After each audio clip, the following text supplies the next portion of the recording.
Good morning, good afternoon, or good evening, depending on where you are in the world, and welcome to today's Information Week webinar, the CIO's Guide to Automation to Solve Workplace Shortages, Alert Fatigue, and more, sponsored by Automox and broadcast by Informa. I'm Brandon Taylor with Information Week, and I'll be your moderator today. We have just a few announcements before we begin. This webinar is designed to be interactive. The dock of widgets found at the bottom of your screen will allow you to learn about today's speakers, download resources, share this webinar via social media outlets, and participate in the Q&A session that takes place at the end of our presentation. The slides will advance automatically throughout the event, and you may also download a copy of the slides via the resources widget. Toward the end of our webinar, we will ask you all to provide feedback via the survey widget found at the bottom of your screen. Please take a minute to fill this out before leaving us today, as your feedback will provide us with information on how we can improve future events. Lastly, if you are experiencing any technical problems, please click the help widget found at the bottom of your screen or type your issue into the Q&A area, and we will be glad to offer one-on-one assistance. Now on to the presentation, the CIO's Guide to Automation to Solve Workplace Shortages, Alert Fatigue, and more. Discussing today's topic is Rachel Lockett, CIO, and also Jason Kikta, CISO and SVP of Product for Automox. If you want to learn more about our speakers today, you can find their bios in the speaker bio box on your screen. And again, if you want to ask our speakers any questions today, please use the Q&A box that is found on the right side of your screen.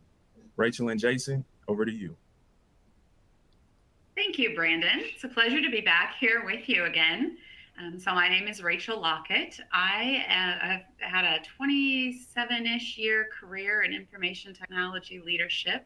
Started my career as a programmer, and I spent the last 10 years as the CIO of the Pollad Companies, which is a pretty diverse group of operating companies. It's a family-owned, privately held organization with a range of businesses, including a professional sports team, the Minnesota Twins Major League Baseball team, a group of commercial real estate businesses, various different businesses within the commercial real estate space, a group of luxury automotive dealerships, a custom engineering and robotics automation firm, a couple of radio stations, a movie production studio, a whole bunch of other things. It was a really diverse organization.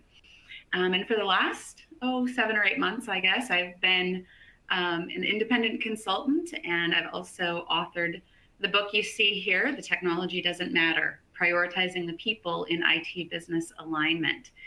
So I'm really excited to be here to talk about this topic, and I particularly like to address automation from the perspective of human impact. So that's what I plan to emphasize as we get into our conversation.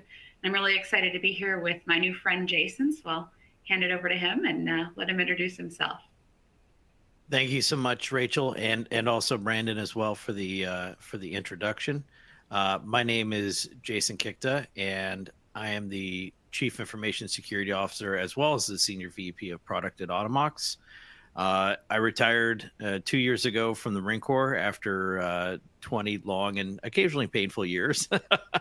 And I spent 7 of my last 9 years at U.S. Cyber Command helping build out the national counter cyber mission there. So counter APT and counter ransomware actor.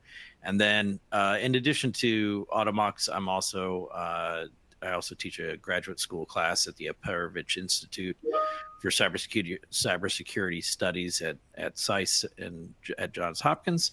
And then I'm additionally an adjunct senior technical advisor to the Institute for Security and Technology because I still believe very strongly in the counter ransomware fight and carry on some of the work I did in government by doing policy advice there. That's awesome. Thank you so much for your service, Jason. And I'm excited to hear some of the stories that you have to tell from all of that experience. So let's dive into our topic today. So we're here to talk about automation and how automation can solve and help with alert fatigue and workplace shortages. So let's start with diving in a little bit on alert fatigue. So I think everyone probably knows this, but alert fatigue is the phenomenon that causes the person who's receiving them to become desensitized to them and eventually to just ignore them. It's based on the science showing that the more you're exposed to something, the more you tolerate it, you normalize it, and then eventually you ignore it. So just like we don't really pay a lot of attention to, the wallpaper and the scenery and the things around us that we see all day, every day, the same happens with those alerts. And there's a few things that can make that even worse. So repeated alerts, repetition of the same alert, will cause an even greater degree of alert fatigue. One study found that for clinicians, the likelihood of accepting an alert actually dropped 30% for each reminder that they received. I know I thought of that, and I immediately thought of all of the social media, the LinkedIn notifications that we get, the emails that we get all day, every day. I have a whole separate account that I just use for online shopping and other social things. And that account is just full of junk mail. And I go through and delete. And every once in a while, something actually important and legitimate comes through that account. And I've completely ignored it and deleted it. And I end up going back and finding it later. So it's a real problem. It's a true phenomenon that causes a lot of challenges in different industries and in different aspects of life. One of the biggest challenges is when the alerts don't show the severity. They are not differentiating the severity of the problem or the alert. They don't differentiate between a catastrophic situation and a minor issue. There's an example from recent history in the hospital setting where a boy was given a dosage of medication that was 3,800% higher than it was supposed to be. And the problem was the alert. There was an alert that went off and warned the nurse or whoever was administering the medication. But the problem was that alert looked just the same as the alerts when it was a 0.01% over the recommended amount. So the people who received the alerts, they're used to seeing these all day, every day. They completely disregarded it, and that had significant health consequences for that young man. He survived, but significant health consequences. We have these same things happening in IT operations and in cybersecurity. And the result is ignored alerts, but also it could just be slow response time, not giving things the attention and the urgency that they deserve. And then we'll talk about this a little bit more later, but also burnout. So Jason, in your experience, have you seen alert fatigue result in costly mistakes or other dire consequences like this? Absolutely, and I have two fun war stories from my previous career that I think illustrate it well.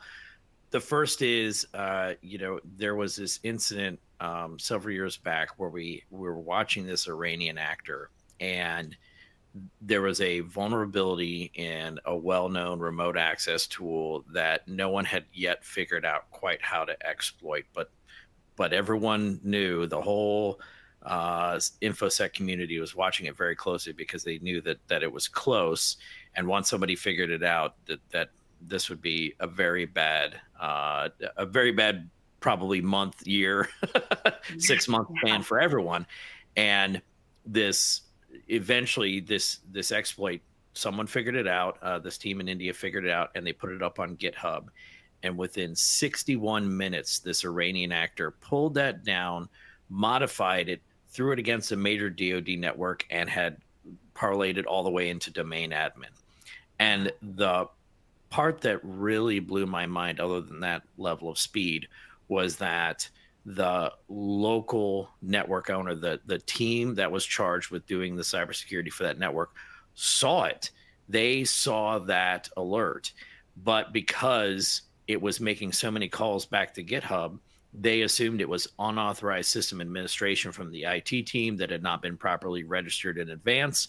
And their IT team had been, breaking policy so many times by, doing things not scheduled, not approved through a ticket, that they simply assumed that it was the IT team again and did not pursue it or investigate it any further. And so that was a case in which the alerts all fired properly, but because they internally, between IT and security, they had not been following their own process, they had a true positive, assumed it was a false positive, did no follow-up, and it wasn't until we called them a little while later to say, you know, hey, you have a problem, that they realized, oh my goodness, it was that event. We saw that event. We disregarded it. And that, and in a similar story, a couple years prior, I had seen this team that had been watching this Chinese actor hit their website again and again and again, and they kept trying to hit the documents that were protected by, you know, everyone in DoD carries a common access card. And think of it, you know, very similar to a YubiKey, except it's built into your identity card. And so they had documents on their website that were protected by that public key infrastructure, and you had to have that special card with a code to access them. And so they kept watching them try and download these, and they just ignored them. What they did not realize is that Chinese team was using it to identify the sensitive documents on this public website. And then they were doing a trick on a different part of the website that wasn't protected, and they were reaching into they both shared the same back-end storage, and they're reaching in and pulling the protected document from the protected side across the unprotected side and then downloading it. And they didn't bother watching any of that because it's not sensitive data. And so they were only seeing half of the picture, and they were watching it, but they never raised the alarm. And it wasn't until I showed up on their doorstep and said, you know, hey, Colonel, we need to go to a secure room and have a chat, that they realized that they had a problem. And indeed, it had been the same alerts that they've been seeing again and again, but they just disregarded because they didn't understand what it really meant. So had the alerts been sort of used to create a distraction, sort of a don't watch what's happening over here? No, that was the best part, is the alerts were real, but they assumed that because those were protected, that there was no other way in, and they didn't stop to think. And so the challenge there wasn't that they had the wrong alerts. It was that they didn't understand the import of the alerts, just like you were talking about. And they didn't stop to think the critical question of, like, why are they trying so hard? Like, they know that they can't, these are all in one section. They know they can't get to them. Why would they keep trying them again and again and again? The answer is they were building a shopping list, right? But they didn't take it through to the next step of, like, wait, where am I not looking? And what else might be going on? Is there an alternate explanation for these alerts? And so, like, that's the other side of it, is sometimes it's the volume of alerts, too many false positives. Sometimes it's, you know, is the not understanding the true importance of the alerts. And sometimes it's not thinking about the alternate explanations. Yeah, absolutely. So let's talk about this. Awesome stories. I knew we were going to be in for a treat hearing some of your experiences from your past life. But let's talk about this diagram and the one we have coming up next that illustrates the problem that we have with alerts and legitimate alerts that we need to see, but the growing volume and how that's contributing to this alert fatigue. Tell us a little about this diagram here. Yeah, absolutely. So this shows a projection built last year of CVEs, of vulnerabilities in software packages that need to be dealt with by customers. And as you can see, from 2015 up through 2023, a massive uptick. Now, there is a little bit of nuance here. This doesn't necessarily mean that software is getting less secure. In fact, it almost certainly means that we are getting better as an industry at identifying and understanding the importance of these vulnerabilities. So this is, you know, probably in 2015, I would say pound for pound, most software was less secure than it was in 2023. Absolutely. But people are finding these, they're realizing the importance of them, they're producing patches for them, and it does not change the bottom line of this equation, which is IT teams need to patch these vulnerabilities or change configuration to deal with them. And that volume is just going up and up and up, and it's massive. And it's funny because it had predicted when the slide was made that in 2025 we would reach 32,000. Well, now we have an entirely new wrinkle that began in January of this year. And as you'll see on the next slide, like, we're a little bit off the map. So what happened with these vulnerabilities is vendors produce these and they send them off to NIST, the National Institute for Science and Technology in Washington, D.C., and they run NVD, the National Vulnerability Database. So they analyze these, and some of them require modification, some of them get rejected, and that becomes your true count of the CVEs that must be addressed each and every year. Well, they have been chronically under-resourced, and it sounds like some people probably left tired of being chronically under-resourced. So now they have a backlog of CVs that haven't even been analyzed. So we have no official count globally, right? This is the authoritative database for the world, and no one has an official count of how many CVs have we had this year. As of July, we're up to 16,000. And that backlog is projected, like taking that trend line forward. Fortress, a cybersecurity company, did an analysis recently, and it's projected to hit 30,000 by year end. And that is astounding. So that's 30,000. So not only might we hit 30,000 and be ahead of that projection, because that was a pretty steep curve on the previous slide to reach 32. Right. But we don't even know if those are actually all CVEs or if some need to be rejected and some need to be modified. We're completely off the map this year. And so on one hand, it's a good trend. Vendors are taking CVEs more seriously. They are being aggressive with it. They are running bug bounty programs, generally doing the things that they should. But it is a real problem for the rest of us to track and analyze and build policies and strategies to get those patches done.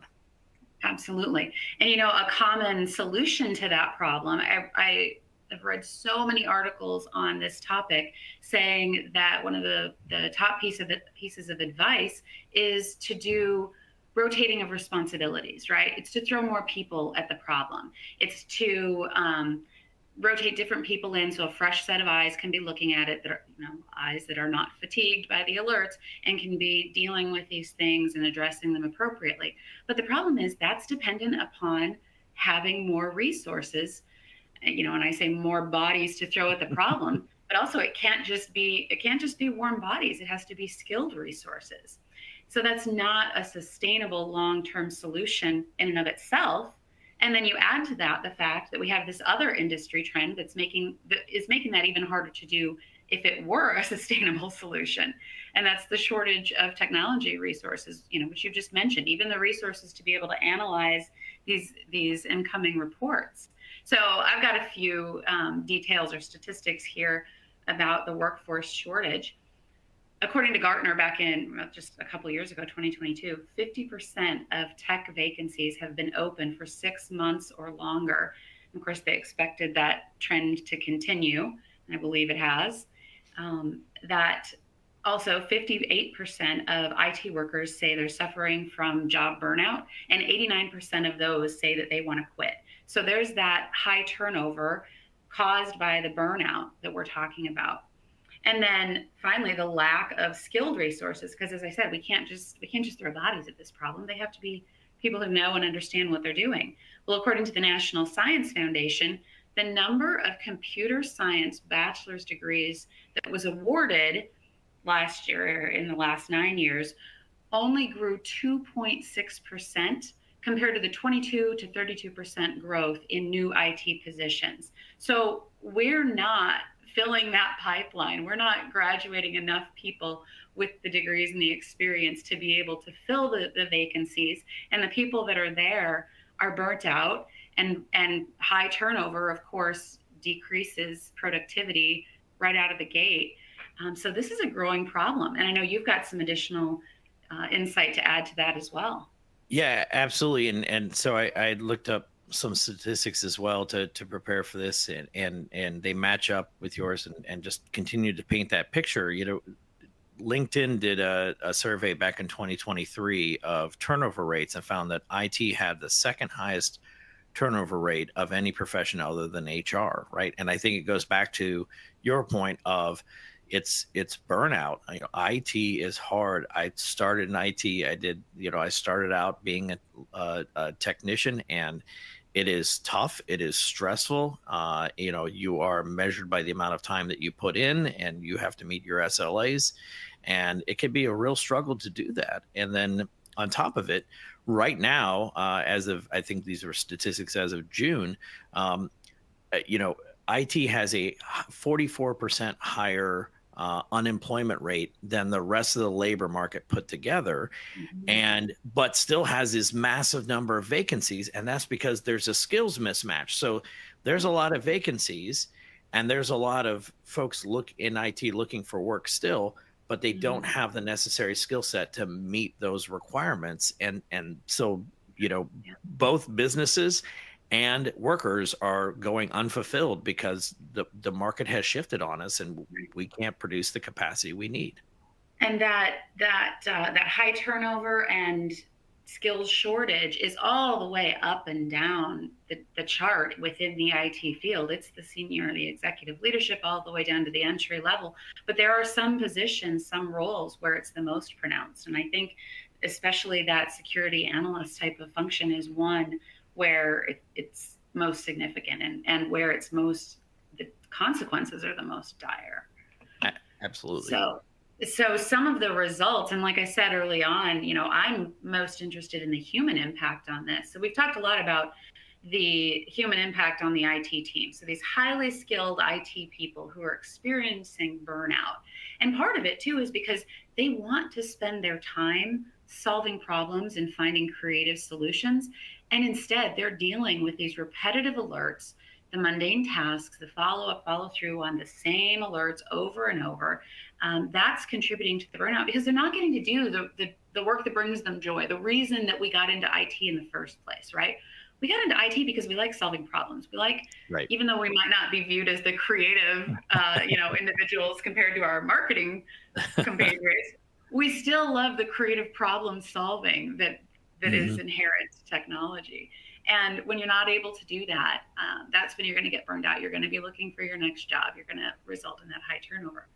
And I also like to think about the human impact on the other side of the table, and that's the diminished customer service, the long delays, the backlog that the rest of the company is experiencing in getting the technology solutions that they need and they're looking for. And that means the company isn't able to roll out new technology. Our transformation initiatives are slowed and stalled. We're not able to achieve business objectives. Think about even the global impact that has across the world. It really is significant and hard to measure, but real. What are some of the things you've seen at some of your clients recently, some of the outcomes or impacts of this? Yeah, it's funny because I've lived through a lot of different trends in IT, right? I was there in the 90s and early 2000s when the buzzword was adoption. And then I was there when we all started moving to cloud technologies. And now I think probably a lot of the focus is on either AI or automation. And with each wave of that investment and focus, I'd see a lot of concern that, this is going to take away people's jobs. This is they're going to move that and it's going to have this impact. And what I've actually seen is that, among both our customers and also with other, IT and security leaders that I talk to, is that the backlogs have grown so massive that the real focus for adoption of automation and to a lesser extent AI has been the ability to free up those very same people to go address that backlog, that they have projects that they cannot get to. They have SLAs that are in distress, and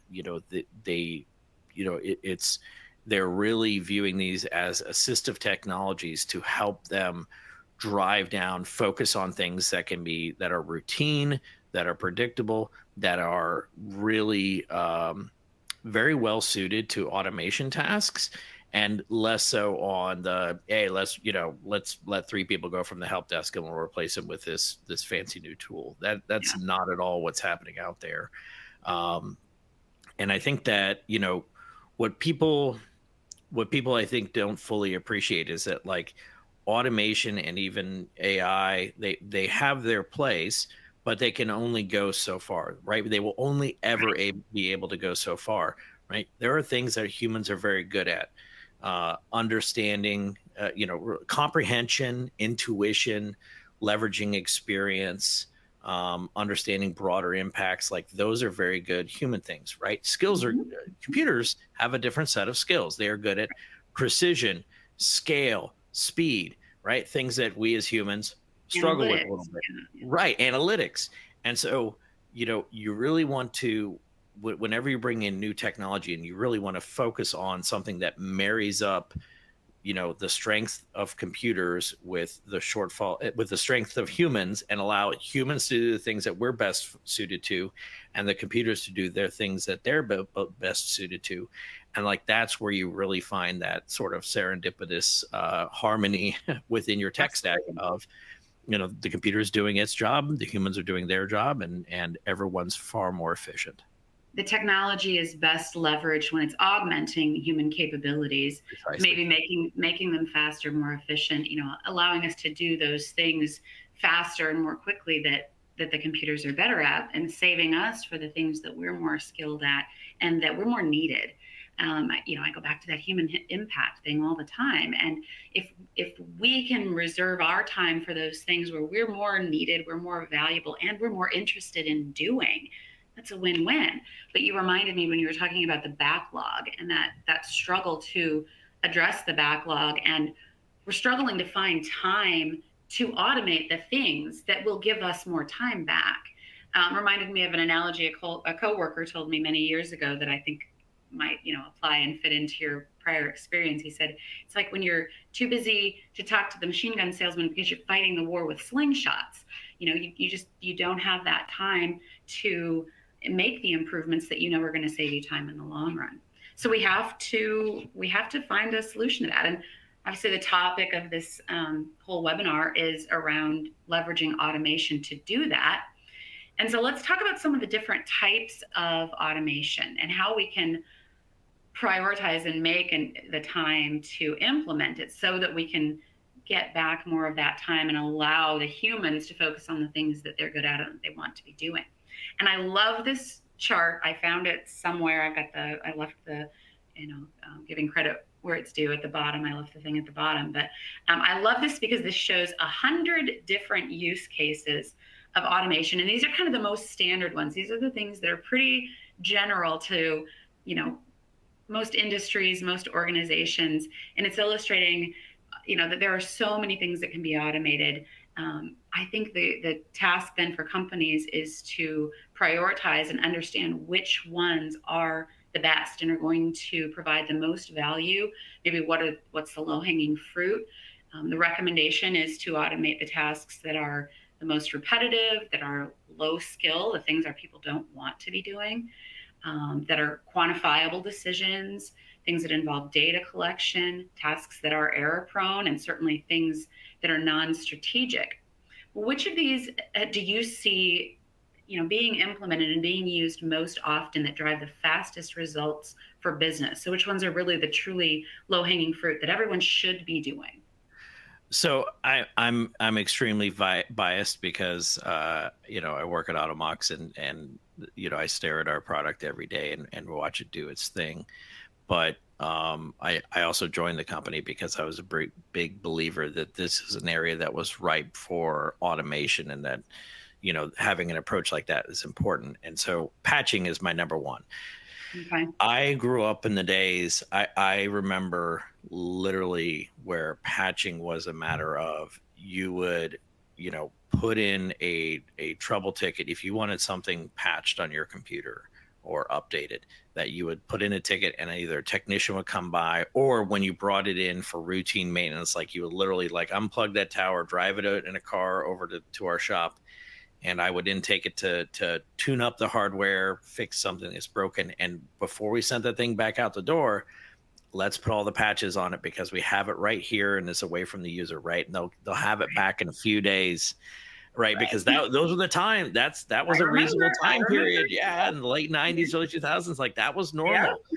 Yeah. And so that touch labor later on became virtual touch labor, where now you're coming in through a remote control tool or you're reaching out to systems individually.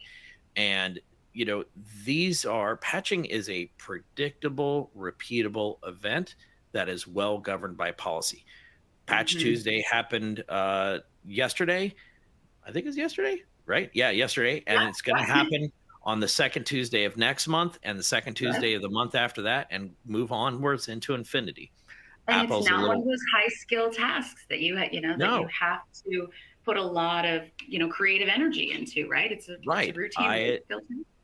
Absolutely. So I, as a CISO, can set a policy and say, hey, on my public facing systems, I want my critical patches done tonight. I want my highs done, before the business week is over, and my mediums and lows, this weekend. On my internal systems and user facing systems, I can say criticals tonight, highs this weekend, and my mediums and lows once a month.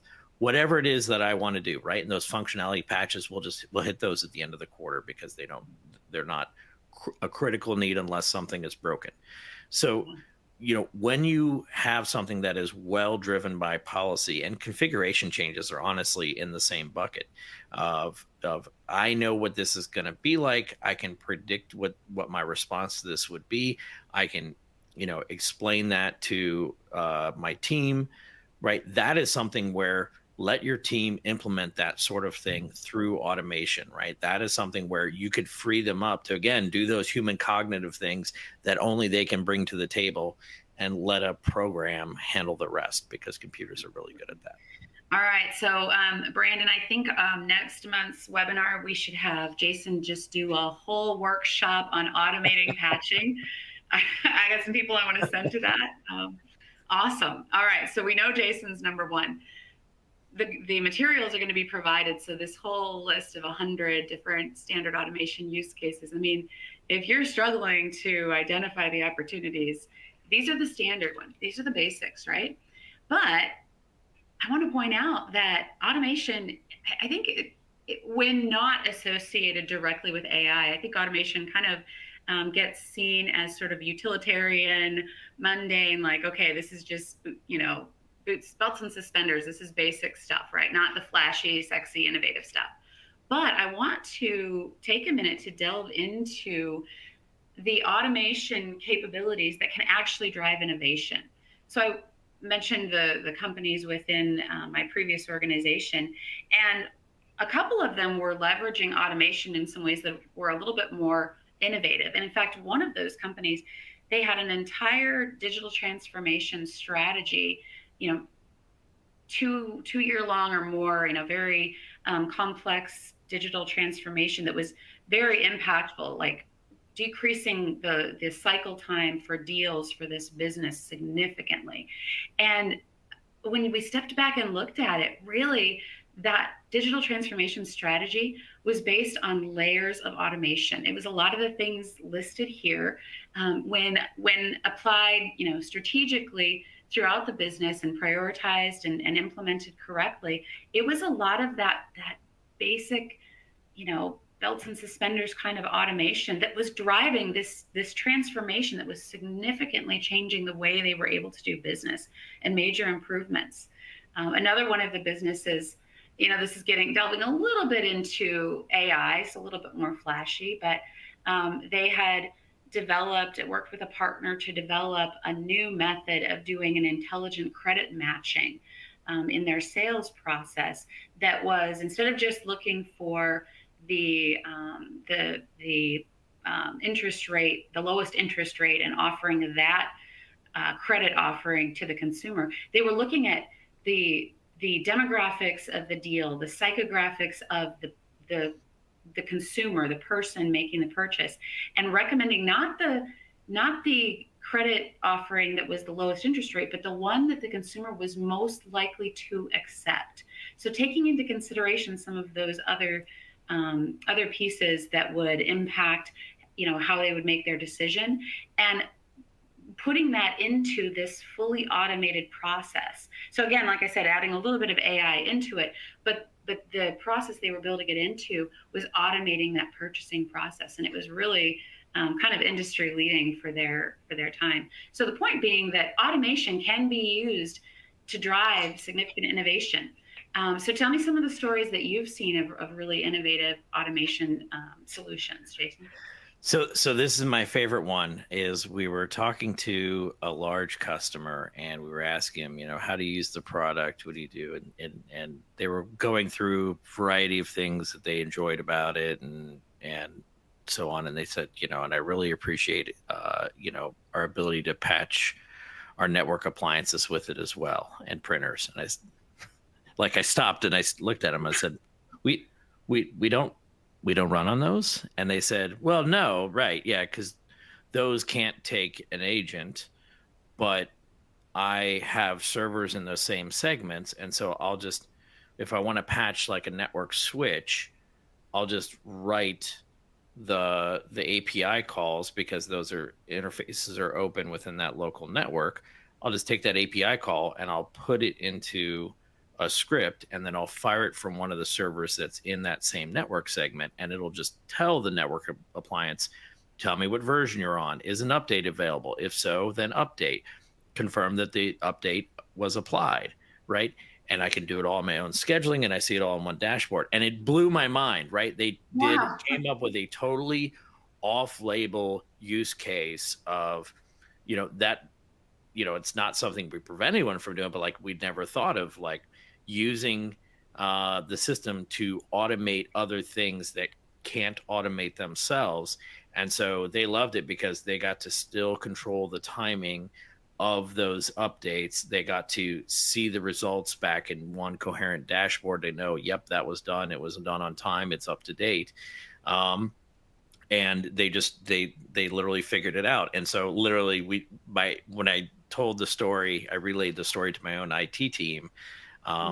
They loved it so much they made a Jurassic Park meme with Jeff Goldblum and said automation will find a way, and started sending it around the company. And like that's it goes back to your point before about creativity of it's a different style of creativity, like you said, Rachel, than a marketing department, but it's that puzzle solving, problem solving mentality that IT professionals have that I love so very much. And when you give them the right tools and they're confronted with something, like they want to figure out a way to, not have to do that repetitive thing again and again.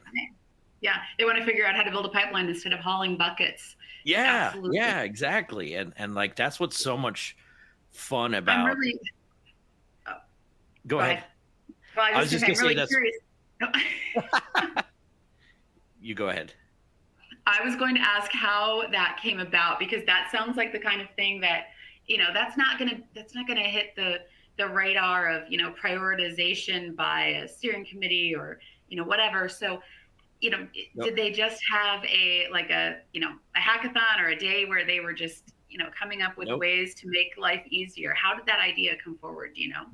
The way, I will not say the customer's name, but the way that the engineer explained it to me is, he said, look, like, I'm just lazy and I didn't want to do it. And it was funny because when I joined the Marine Corps 23 years ago, my grandfather, who had been in the Marine Corps in World War II, gave me some sage advice. He said, when you have a really hard task, find the laziest person in your company or platoon and assign it to them, because they will figure out the simplest, most straightforward way to do it that will never occur to you in a million years. And it's absolutely true. And so he was just like, I was feeling lazy and I was tired of having to do that again and again and again. So I just found an easier way. Right. And like, it's brilliant that there's nothing wrong, especially in IT, with taking the lazy approach, as long as it works, right? If you get the right outcome, right? Laziness doesn't mean, close tickets that shouldn't be closed, but laziness can mean I am going to take a labor reducing approach, right? Because what we're really talking about here is not truly laziness, it's efficiency. They wanted a more efficient approach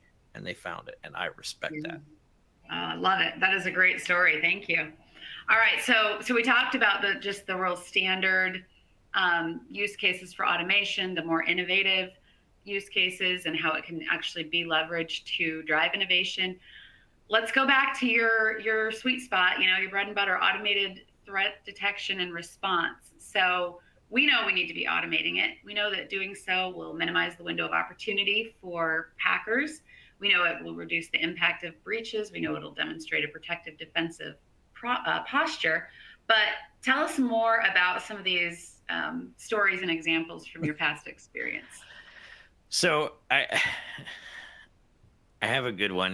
This one's a little bit rough. So we were doing an incident response at the Pentagon. I won't say when, but we were doing it at the Pentagon on one of the networks there, which Pentagon's huge, many people, biggest office building in the world, and is just lousy with multiple networks, right? It's not one, it is many.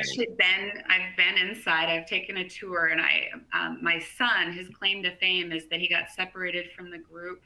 He was eating a sandwich in the cafeteria. We were all having lunch, right? The tour group, we took off and continued on our way, and we left him behind. And so he was like 15 years old, wandering around the Pentagon, unescorted, unaccompanied. Fortunately, it's very safe there, but yeah, it's still probably kind of scary. It's funny, people would always ask me if, I hated that every time that there was a security incident, I had to drive down to the Pentagon. And I pointed out, like, no, I'd much rather be here for a security incident than a meeting, because my parking is way better. You all give me like rock star parking. Parking at the Pentagon is a nightmare. And when there was an incident, I get really good parking. But we were trying to analyze what was happening on this compromised network, and we had set up Splunk, right? We brought it in our mobile toolkits because we did not know how far this actor had gotten, what they were into. And so we needed to be able to analyze traffic, but we needed to do it independently. And so we set it up on there very quietly and started analyzing the flow, and we started running automated tools. What we did not appreciate was, at the time, Google, in an effort to try to increase usership or user base for YouTube, had made it so that you could not log into any Google property if you blocked YouTube. And so they had unblocked YouTube. And so we hooked this thing up and started running all these automated tests, and all of our tools started getting overrun, and we used up an entire year's worth of our very massive DoD enterprise level Splunk license in 3 days. And 75% of the traffic that the Pentagon was carrying at that time was YouTube, right? So it was this just wild, like, multi-layered onion of, we brought in the automations to do the analysis, and then the automations got overwhelmed because we didn't know about this thing going on in the user experience. And they thought that there had been this DDoS attack that was involved as well. And it turned out that there had just been, while certain systems had been taken offline for analysis, everyone got bored and started watching YouTube because they could, and round and round and round it spun. And so that's the other than just being an interesting story, I think the real point was that, after that, being able to see how the automation had found all these other ancillary issues in their network, in addition to they knew that they had to address the security concern had been there as well, but they realized that there were so many ancillary IT benefits to better understanding their network traffic, to understand the trade-offs that they were making at a massive scale, that they went on this. They actually probably put more investment into the IT uplift, because they realized that, like, really good IT, really reliable IT makes for really good security, right? And that's one of those fundamental things. And without it, the problem was it's the Department of Defense. So between, basic support IT and security, guess which one got a lot more money? It was security. So they had to do it with this staff, but the way that they crossed that bridge to get the security outcome they wanted was by investing more for that time period in IT and really heavily in automation. Very cool. So for the audience's knowledge, Jason and I have now spent enough time together. I actually know one of his pet peeves, and it is security teams who automate detection but not response. And Jason, that is like actually contributing even more to the problem, because if we're automating detection, we're firing off more alerts. If we're not automating response, we're just increasing that problem of alert fatigue, right? Absolutely.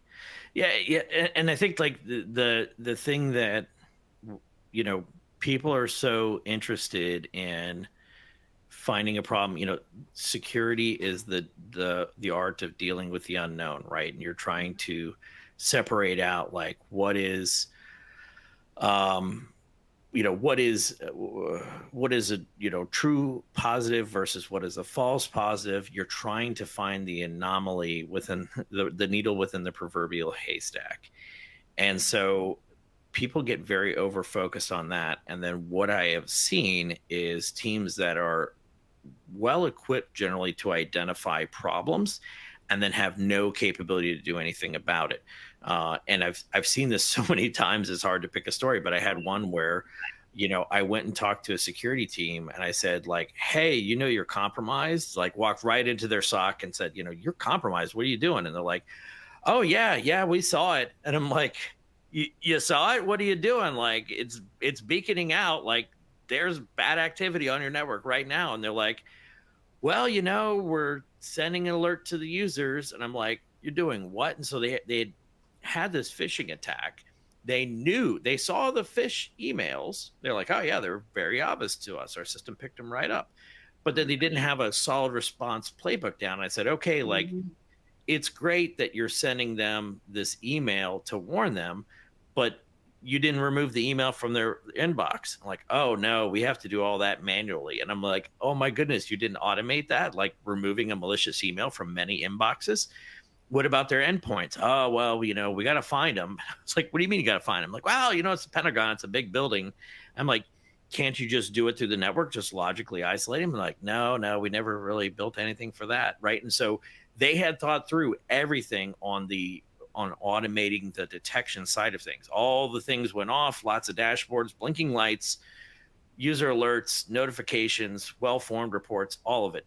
But as far as dealing with the issue, they were literally back to touch labor again. And so it didn't, in the end, it didn't matter, right? Like the detection didn't actually matter because they were hours behind the actor and were playing catch up until we got there and helped them. And you point out, they're probably dealing with shortages too, with staffing shortages. And so they don't have the right skills. They don't have enough people. Those alerts, those warnings just become wallpaper. Yep. They had privatized and let a lot of people go. And they were in a massive labor shortage.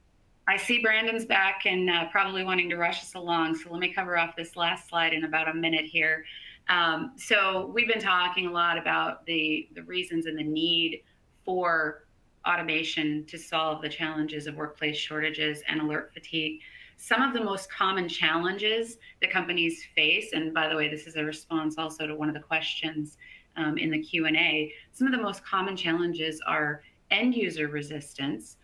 We just talked about lack of expertise, and then security risks. And this is from one of your own research studies from Automox, Jason, that over half of organizations, 53%, cite security concerns as the most significant barrier to using automation and endpoint management. And when it comes to leveraging AI, 46% cite concerns about security threats. It goes on, there's more details to that, but in the preparation and the planning, Jason and I came up with these recommendations to help overcome those challenges. So some of the things that organizations really need to be thinking about and focused on are making sure they have good change management. That's generally one of the best ways to overcome end user resistance. And change management really starts with understanding where people are, what their challenges are, what it really is the story within your organization. What's the level of burnout? What are the tasks that are causing that burnout? What are the opportunities for innovation and for really making things better? I also always recommend partnering with trusted advisors. Partnering with someone like Jason, you get this wealth of stories and examples and just able to bring in an outside perspective of what's happening elsewhere that your team might not have within your organization. I think Jason and Automox have a whole series on how to practice safe automation. So maybe we'll have to get into that at another time. I have a whole series of slides and a whole talk around creating a culture of curiosity. and that's also included in my book. But we've talked about that and about how we need to give these technology people who have a desire to be creative and solve problems, we need to give them the opportunity to do so. And creating a culture of curiosity is a big part of that. And then we've also touched on already the fact that we can leverage AI as an assistive technology, not replacing humans, augmenting human capabilities and allowing us to focus on the things that we're good at. And if we're communicating that message, that's helping also with the change management and the end user resistance. So I think we'll leave it, we'll wrap it up there. The only additional thing, we were going to dig in a little bit more on that, creating a culture of curiosity, but we've had such a rich conversation that I think Brandon wants us to move on. So we'll hand it back over to you. Thanks, Rachel, and thanks, Jason. Very informative and entertaining presentation that you both had, and conversation as well. And before we begin with today's Q&A, please direct your attention to our webinar survey found at the bottom of your presentation window. We would like to thank you all in advance for filling out the feedback form. Again, your participation in this survey allows us to better serve you. And now on to the question and answer portion of our event. So again, as a reminder, to participate in the Q&A, just type your question into the box located to the right of the presentation window, or click the Q&A icon at the bottom of your screen. If we are not able to answer all of the submitted questions during today's webinar, we will be sure to share them with Jason and Rachel, who can reply to you all offline. And so our first question, I will direct our first question to you, Rachel, and this question is from Sam. So regarding the human impact of alert fatigue, how can it be affected by the emergence of AI? Yeah, good question. Thanks, Sam. I appreciate that.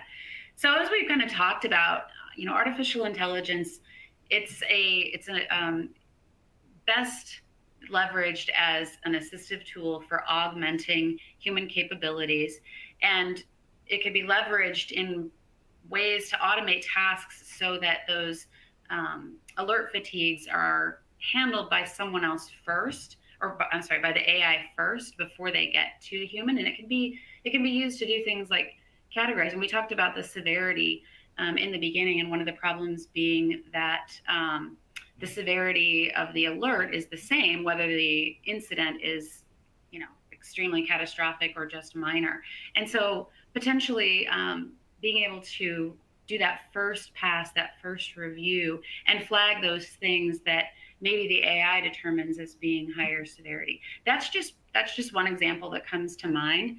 I'd toss it over to Jason, see if you have anything to add on that. Yeah, it's really about, you need to, I think the critical thing is to understand the capabilities and limitations of that particular AI tool. What is that model good at? What kind of training data does it have? What sort of preconditioning are you giving it before asking it a question or asking it to analyze something? And then, what is the sort of, what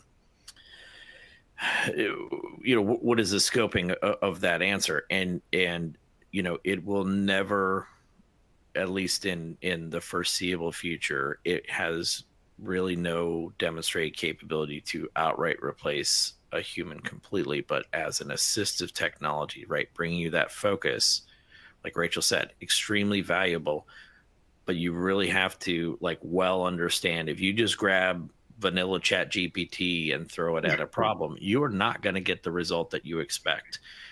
It might look like it, but as time goes on, right, the chances statistically of you landing on something that's wildly erroneous are high.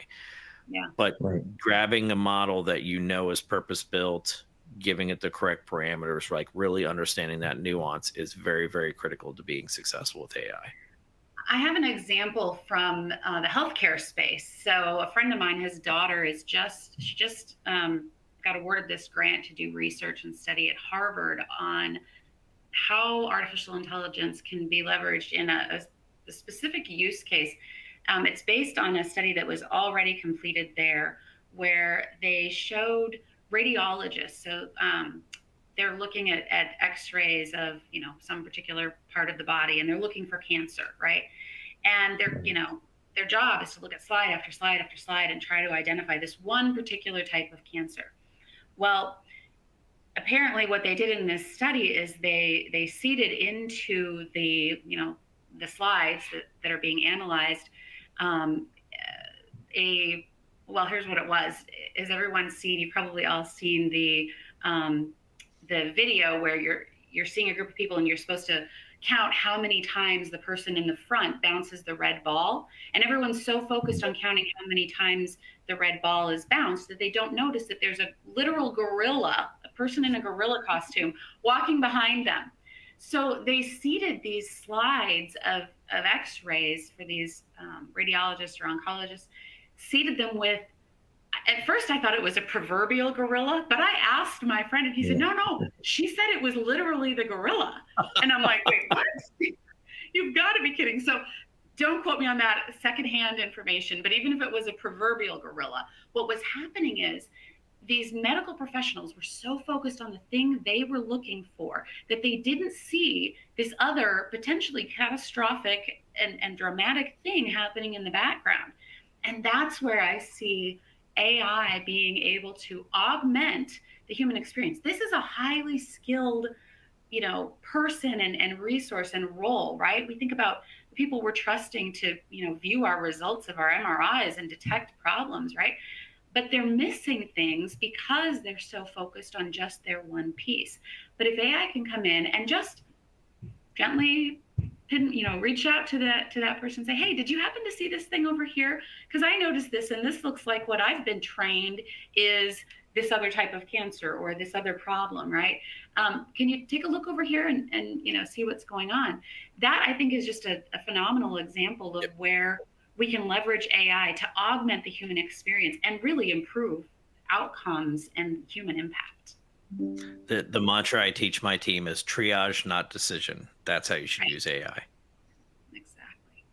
So thanks for the question, Sam. I appreciate it. Yes, very well said. And again, thank you, Sam. And our next question is from Paul, and I will direct this question to you, Jason, first. Can potential risks for flagging and deterring insider threats be averted with automation and IT ops as well, or is that too much of a stretch? Absolutely. I was excited when I saw this one pop up, and I was hoping you'd ask, because I love this as a topic. So the thing the art of security, in boiled down to a nutshell, is really about anomaly detection, right? Can you detect an anomaly and then make the accurate decision about whether or not that anomaly is malicious or benign? So the good news is that induces every kind of threat actor on Earth, whether they be, standard financial crimes to data extortion or ransomware, and then state actors as well doing espionage or even effects. They are highly motivated to not be anomalous, right? If they successfully phish me, they want to take over my digital persona within my network and then basically, use my account and work it like a puppet to pretend that they're me to the maximum extent possible, right? If they take over a service account on a machine, they don't want to stand out and start doing, unusual things other than what they absolutely must, right? The bare minimum necessary. Bring in the least amount of tools, on and on. Having solid IT ops makes that detection easier, right? The more consistent and normalized your network is, not only will it run better and be a heck of a lot easier for your team to keep it running well, but it also makes life easier for security because they know what normal looks like and they can find deviations from that baseline of activity. And so those two things come together where, identifying an insider threat is going to be a person who works there and is authorized and is suddenly acting anomalous. And you can figure out later on whether or not it was evil Jason or compromised Jason. It doesn't much matter. The detection patterns are the same. And those detection patterns get much easier when you have really, really solid IT ops with a high degree of automation and normalization. Well said. Well said, Jason. Thank you. And Rachel, did you have any final comments before we depart today? No, I think that was great. Thank you so much. This has been a wonderful experience. Great to get to know Jason and to talk about this topic that we're both clearly passionate about. So thank you. Definitely. And that's all the time that we have for questions today. Thank you again, Rachel and Jason. Information Week appreciates your time and expertise on today's topic. And we would also like to thank our sponsor, Automox, as well as to everyone in the audience. We appreciate your attention and participation in today's event. Within the next 24 hours, you will receive a personalized follow-up email with details and a link to today's presentation on demand. Please feel free to invite your colleagues and peers to today's event or attend the broadcast. This webinar is copyright 2024 by Informa. The presentation materials are owned by or Information Week and Automox, and the individual speakers are solely responsible for their content and opinions shared with you all today. On behalf of our guests, Automox, I'm Brandon Taylor. Thanks for your time and have a great day.